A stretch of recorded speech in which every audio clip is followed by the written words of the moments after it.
तो दी zodiac pattern Saint के पिछले एपिसोड के आखिर में हमने देखा था क्वियू ने मोंक से पूछा था आखिर कौन हो तुम। और इस एपिसोड की स्टार्टिंग में मोंक क्वियू से कह रहा होता है हालांकि सीजन में हमारा स्टेटस पोटाला पैलेस जितना अच्छा नहीं है, लेकिन ये जगह भी एक बहुत ही स्पेशल प्लेस है। सिर्फ सबसे डिवाउट लामा से यहाँ आकर मेडिटेट कर सकते हैं। आज से कुछ 10-11 साल पहले जब यहाँ के सबसे मशहूर मास्टर गुजर गए, उस समय मैं बस एक छोटा बच्चा था। उन्होंने मरने से पहले मुझे अपना इनहेरिटर चुना और अपने सारे कीमती स्क्रिप्चर्स मुझे सौंप दिए। एक तरह से तुम ऐसा कह सकते हो कि मैं यहाँ का अबॉट हूँ। फिर क्वियू कहता है क्या तुम इतने बड़े टेम्पल को संभालते हो? और सोच रहा होता है ये मोंक मेरी ही उम्र का दिखता है, लेकिन ये किसी समुद्र की तरह है जो सब कुछ अपने अंदर समेट सकता है। और क्वियू कहता है ठीक है मैं तुम्हारी बात सुन रहा हूँ। मोंक कहता है आगे से तुम मुझे जागरू बुला सकते हो, और हम लोग भी मोंक को आगे से जागरू ही बुलाएंगे। तो जागरू कहता है अभी मैं किलिन के बारे में बात कर रहा था और मुझे लगता है तुम भी इस तरह के साइंस या सिंबल्स को समझ सकते हो। ये कुछ खास है जो तुम्हारे खून में है। किलिन एक गुड फॉर्च्यून का सिंबल है जो सभी जानवरों का राजा और सुख और शांति का प्रतीक है। किलिन के कई प्रकार होते हैं। आम किलिन के गोल्डन फर और सिल्वर बॉडी होती है, लेकिन तुम अलग हो। असल में तुम सबसे स्पेशल और पावरफुल किलिन हो। साथ ही साथ तुम हिस्ट्री में पहले इंसान हो जिसने मो किलिन की ब्लड लाइन इनहेरिट की है। फिर क्वियू कहता है मो किलिन, तुमने कहा मैं मो किलिन हूँ, ऐसा लगता है मैं उड़ भी सकता हूँ। अगर मैं सच में एक किलिन बन जाऊं तो क्या वो बहुत अच्छा नहीं होगा? ये चीज जो मेरी छाती पर बनी हुई है ये बहुत ही काली और भयानक है, पर शकल से ठीक ठाक ही है।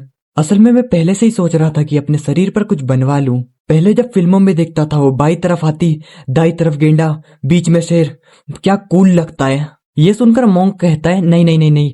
जागरू कहता है तुम मो किलिन की ब्लड लाइन को उस तरह की चीज से कैसे कंपेयर कर सकते हो? चलो छोड़ो, तुम्हारा स्वभाव ही ऐसा है। मैं सीधे मुद्दे की बात पर आता हूँ। असल में हमारे ईस्ट में हमेशा से एक गार्डियंस का ग्रुप रहा है और उन सभी पर बहुत बड़ी जिम्मेदारी है जो उन्हें एंशिएंट टाइम से इनहेरिटेंस में मिली है, जो कि हमारे ईस्टर्न होली लैंड को इविल स्पिरिट्स और बाहरी दुश्मनों से प्रोटेक्ट करना है। और ये गार्डियंस 12 हीरोइक वॉरियर्स है जो दी 12 अर्थली ब्रांचेस को रिप्रेजेंट करते हैं। तभी क्वियू कहता है एक मिनट रुको, ये 12 अर्थली ब्रांचेस क्या है? मोंक का ये सुनकर कुछ ऐसा रिएक्शन होता है और वो कहता है क्या तुम दी 12 अर्थली ब्रांचेस के बारे में नहीं जानते? लेकिन तुमने दी 12 अर्थली ब्रांचेस के बारे में सुना तो होगा। ये 12 वॉरियर्स 12 ज़ोडिएक साइंस के गार्डियंस को रिप्रेजेंट करते हैं। ये सुनकर क्वियू कहता है अच्छा तो ऐसा है, तो मैं जानता हूँ 12 ज़ोडिएक साइंस के बारे में। जब मैं प्राइमरी स्कूल में था जब मुझे ये सब पता था। ये सिर्फ रेड बुल और ऐसा ही कुछ है। मोंक कहता है तुम ऐसा कह सकते हो। फिर क्वियू मोंक से पूछता है ये 12 ज़ोडिएक साइंस का मतलब क्या होता है? फिर मोंक बताता है red bull, tiger, dragon, ship, घोड़ा, बकरी, बंदर, मुर्गा, कुत्ता और सुअर। नहीं मोंक चाइनीज रेस्टोरेंट का मेन्यू नहीं बता रहे हैं। ये जो 12 जानवर है यही 12 अर्थली ब्रांचेस हैं। और क्वियू को ये सब सुनकर भी कुछ समझ नहीं आया होता है, तो मोंक क्वियू की शक्ल देखकर कहता है भूल जाओ मैंने तुम्हें अभी जो कुछ भी समझाया, यूं भी तुम इसे समझ नहीं सकते। बस तुम इतना समझ लो 12 ज़ोडिएक साइंस 12 गार्डियंस हैं और यही हर वक्त ईस्ट को प्रोटेक्ट करते हैं। ये सुनकर क्वियू कहता है हो तो इसका मुझसे क्या लेने देना है? मेरा जन्म तो ईयर ऑफ द मंकी में हुआ था। तुम्हें क्या लगता है मैं इन 12 गार्डियन सेंट्स में से एक हूँ? फिर अपना मोंक जागरू कहता है ऑफ कोर्स मुझे ऐसा नहीं लगता। हर 1000 साल में एक बार दिखने वाले ज़ोडिएक पैटर्न सेंट्स की तलाश करना किस्मत की बात है और अब तक मैं सिर्फ 3 लोगों से ही मिला हूँ। सबसे बड़ी मुश्किल यही है कि इन 12 ज़ोडिएक पैटर्न सेंट्स को एक साथ कैसे लाएं। जब ये लोग एक जगह जमा होते हैं और अर्थली ब्रांच को पूरा करते हैं तब जाकर वो अपनी पूरी स्ट्रेंथ को अनलीश कर सकते हैं और ईस्ट के ट्रू गार्डियंस बन सकते हैं। जब जाकर उन्हें 12 पैट्रन सेंट्स एक्सेप्ट किया जाता है और एक लीडर भी है जिसकी जिम्मेदारी है सभी ज़ोडिएक पैट्रन सेंट्स को एक जगह इकट्ठा करना, और वो सभी ईस्टर्न गार्डियंस का लीडर भी है। ये सुनकर क्वियू कहता है तो तुम ये तो नहीं कहना चाहते हो कि वो लीडर मैं हूँ जो गार्डियन सेंट्स को कमांड करेगा? क्या मैं सच में वही किलिन हूँ जिसके बारे में तुम बात कर रहे थे? फिर मोंक कहता है हाँ वो तुम ही हो जो मो किलिन की ब्लड लाइन से है। तुम्हारी बॉडी पर मो किलिन का पैट्रन साइन ये इस बात का सबसे बड़ा सबूत है, इसलिए मैं तुम्हें यहाँ लेकर आया हूँ सिर्फ तुम्हारी ब्लड लाइन को अवेकनिंग देने के लिए। ये सुनकर क्वियू कहता है क्या बकवास है, एक अवेकनिंग? फिर क्वियू इस बारे में थोड़ा सोचता है और कहता है जैसा कि तुम कह रहे हो अगर मैं एक किलिन बन जाता हूँ तो मुझे क्या करना होगा? फिर मोंक कहता है the king of the zodiac होने के नाते तुम 12 ज़ोडिएक पैट्रन सेंट्स के लीडर हो। तुम्हारी जिम्मेदारी है ईस्ट को प्रोटेक्ट करना। जब कभी ईस्ट में कुछ एबनॉर्मल होता है तो तुम्हें सभी गार्डियन सेंट्स को लीड करते हुए उसे सॉल्व करना होगा। दी 12 ज़ोडिएक पैट्रन सेंट्स के अपेयर होने का मतलब है कि ईस्ट के बाहर भी इविल स्पिरिट्स उभर रही है। इसका मतलब ईस्ट का गार्डियन होने के नाते तुम्हें वेस्ट से आने वाले चैलेंजेस का भी सामना करना पड़ सकता है। ये सुनकर क्वियू धीरे धीरे मोंक की तरफ बढ़ने लगता है और मोंक के कंधे पर हाथ रखकर कहता है छोटे मोंक मैं बता सकता हूँ तुम एक नेक इंसान हो जिसका एम दुनिया को प्रोटेक्ट करना है। क्वियू के मुंह से ये सब सुनकर मोंक को कुछ समझ नहीं आ रहा होता है और मोंक कहता है मैं सिर्फ वही कर रहा हूँ जो मुझे करना चाहिए। हर किसी का अपना फेथ होता है, ठीक वैसे ही जैसे तुम किलिन की ब्लड लाइन में इंटरेस्टेड हो। फिर क्वियू प्यारी सी स्माइल के साथ मोंक से कहता है, क्योंकि तुम एक अच्छे और दरियादिल इंसान हो तो मैंने सोचा अगर मैं यहाँ से जाने की जिद करता हूँ तो तुम मुझे नहीं रोकोगे, है ना? तो फिर मिलेंगे मोंक। और क्वियू वहाँ से भाग रहा होता है। तभी मोंक कहता है, तुम यहाँ से जा रहे हो? क्या तुम किंग ऑफ द ज़ोडिएक नहीं बनना चाहते? ये सुनकर क्वियू कहता है, आखिर कौन किंग ऑफ द ज़ोडिएक बनना चाहता है? हीरो बनना इतना आसान नहीं है और तुम्हें मुझसे कुछ पूछने की जरूरत नहीं है। अगर मैं तुम्हारे कहे मुताबिक the king of the zodiac बन गया तो मुझे जिन एनिमीज का सामना करना होगा वो भी बहुत टेरिफाइंग होंगे। और वैसे भी तुमने कहा था मैं कोई गुंडा मवाली हूँ, और एक गुंडे मवाली के लिए जीने से बढ़कर कुछ नहीं होता। और क्वियू मोंक से यही सब बोलते बोलते थोड़ी ज्यादा दूर पहुंच चुका होता है और अभी भी आगे बढ़ते हुए कह रहा होता है, मैं सिर्फ 17 साल का हूँ और मैंने अभी तक अपनी जिंदगी के मजे नहीं लिए हैं। हालांकि मैंने भी हीरो बनने के सपने देखे हैं, पर मैंने बहुत ज्यादा नॉवेल्स पढ़ी है और टीवी पर देखा है। एक हीरो बनना आसान नहीं होता। अगर मैं इसे ठीक से नहीं करता हूँ तो मैं अपनी हीरो वाली जर्नी स्टार्ट करने से पहले ही मर जाऊंगा। इसीलिए मेरा हीरो बनने का कोई इरादा नहीं है। मैं बस एक छोटा सा इंसान हूँ और मैं कुछ नहीं बनना चाहता। फिर क्वियू अपनी सबसे छोटी उंगली दिखाते हुए मोंक से कहता है, टीवी के उस चीनू मैन की तरह जो अपनी पैंट के ऊपर चड्डी पहनता है, पर यह सिर्फ मेरा एक सपना है।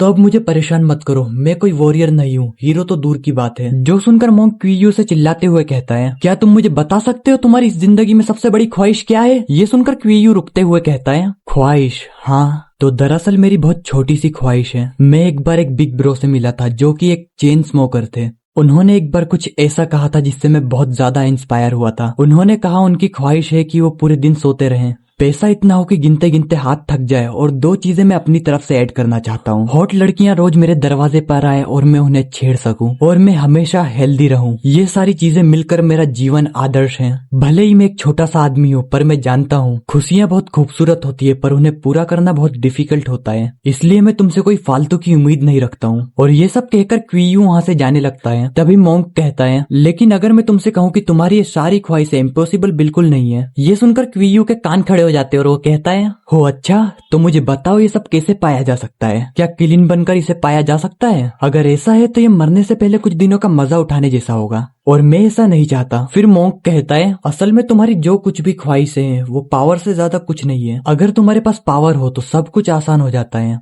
ईस्ट में किलिन का स्टेटस एब्सोल्यूट ट्रांसेंडेंट है, और तुम्हें जिसका सामना करना है वो जितना तुम सोचते हो उससे कहीं ज्यादा कमजोर है। इतना सब सुनने के बाद भी क्वियू को कुछ समझ नहीं आया होता है, तो मोंक और बताता है, अगर तुम king of the zodiac patron saint बन जाते हो तो तुम्हारी सेफ्टी की जिम्मेदारी सभी गार्डियन सेंट्स की होगी। वो तुम्हें प्रोटेक्ट करने के लिए अपनी जान भी दे देंगे। और सबसे बेमिसाल मो किलिन होने की वजह से तुम्हारे पास वो खास एबिलिटीज है जो दूसरे किलिन्स के पास नहीं है। अभी तुम इंटरनल स्टेज ऑफ अवेकनिंग पर इंटर ही कर रहे हो। मैं तुम्हें इलाइटन कर फर्स्ट अवेकनिंग करने में मदद करता हूँ। एक बार जब तुम्हारी मो किलिन की ब्लड लाइन फुल्ली अवेकन हो जाएगी तो तुम उसी समय से स्पेशल एबिलिटीज पोजेस कर लोगे। ये सुनकर क्वियू मोंक से कहता है, कैसी एबिलिटीज? ये मत बोलना कि मैं तुम्हारे इलाइटन करने के बाद एक सुपर मास्टर बन सकता हूँ, क्योंकि मैंने बहुत सारी नॉवेल्स पढ़ी है तो मैं ये बात समझता हूँ। हर काम धीरे धीरे करना पड़ता है। कोई भी आदमी एक बार खाना खाकर मोटा नहीं हो सकता। फिर मोंक कहता है, हाँ, ऐसा नहीं होता कि तुम सुपर मास्टर बन जाओ। हाँ, पर तुम सही हो। स्टेप बाय स्टेप आगे बढ़ने का प्रोसेस हर कल्टीवेशन मेथड में होता है। तुम अपना जितना ज्यादा एफर्ट लगाते हो उतनी ही ज्यादा तुम्हारी एबिलिटी होगी। मो किलिन के पास एक स्ट्रॉन्ग वाइटिलिटी है जिसे तुम दूसरे किलिन से कंपेयर नहीं कर सकते।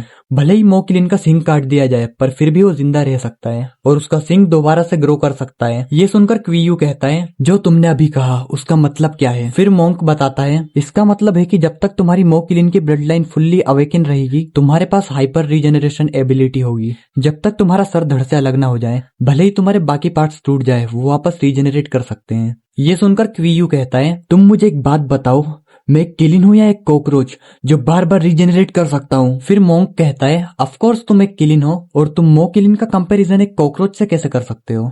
और इतना ही नहीं, किलिन एक हेवन से डिसेंडेंट हुआ होली साइन है। तुम्हारी ब्लड लाइन अवेकन होने के बाद जो कोई भी तुम्हें ऑफेंड करने की कोशिश करेगा वो फेथ के द्वारा पनिश किया जाएगा। ये सुनकर क्वियू कहता है, क्या तुम्हारे कहने का मतलब ये है अगर फ्यूचर में कोई मेरे साथ बेईमानी करने की कोशिश करेगा तो उसे ही दिक्कत उठानी पड़ेगी? फिर मोंक कहता है, एक तरह से तुम ऐसा समझ सकते हो लेकिन सिर्फ एक लिमिट तक। ये सुनकर क्वियू वहां से जाते हुए कहता है, नहीं, अभी भी किसी काम का नहीं है। अगर मेरे पास सिर्फ एक स्ट्रॉन्ग रीजनरेशन एबिलिटी है तुम एक सैंडबैग से ज्यादा कुछ नहीं बन सकता। तो गुड बाय मैं ये नहीं करना चाहता। अब मोंक को आ जाता है गुस्सा और वो रैपिड फायर मोड पर क्यूयू से चिल्लाते हुए कहता है ऐसा कुछ नहीं होगा। किलिन का इनहेरिटर होने की वजह से तुम्हारे पास नेचुरली किलिन की खास कल्टीवेशन मेथड होगी। तुम हार्ड प्रैक्टिस करोगे तो तुम डेफिनेटली एक स्ट्रॉन्ग पर्सन बन जाओगे और तुम्हें ज़ोडिएक पैट्रन सेंट्स भी प्रोटेक्ट करेंगे। तो तुम एक सैंडबैग कैसे बन जाओगे? ईस्ट के गार्डियंस मुझे डिवाइन मैसेंजर बुलाते हैं और मेरी एबिलिटी बाकी ज़ोडिएक पैट्रन सेंट्स की एबिलिटी अवेकन करना है। और तो और तुम सबसे अलग हो। जब तुम्हारी उम्र 18 से ज्यादा हो जाएगी तो तुम दुनिया में कहीं भी हो फर्क नहीं पड़ता, मैं तुम्हारी प्रेजेंस को सेंस कर पाऊंगा। और तुम्हारे पास 500 मील्स के अंदर सभी ज़ोडिएक पैट्रन सेंट्स की ब्रीथ को सेंस करने की एबिलिटी भी है। उनमें से कुछ पहले ही अवेकन हो चुके हैं और कुछ को मैंने अवेकन किया है। मैंने 2 साल पहले पूरे देश में सफर किया और अपने बहुत ज्यादा एफर्ट्स लगाए और कंटिन्यूसली ढूंढता रहा। फाइनली जब जाकर मुझे 3 ज़ोडिएक पैट्रन सेंट्स मिले। अगर तुम किलिन की रिस्पॉन्सिबिलिटीज को एक्सेप्ट करते हो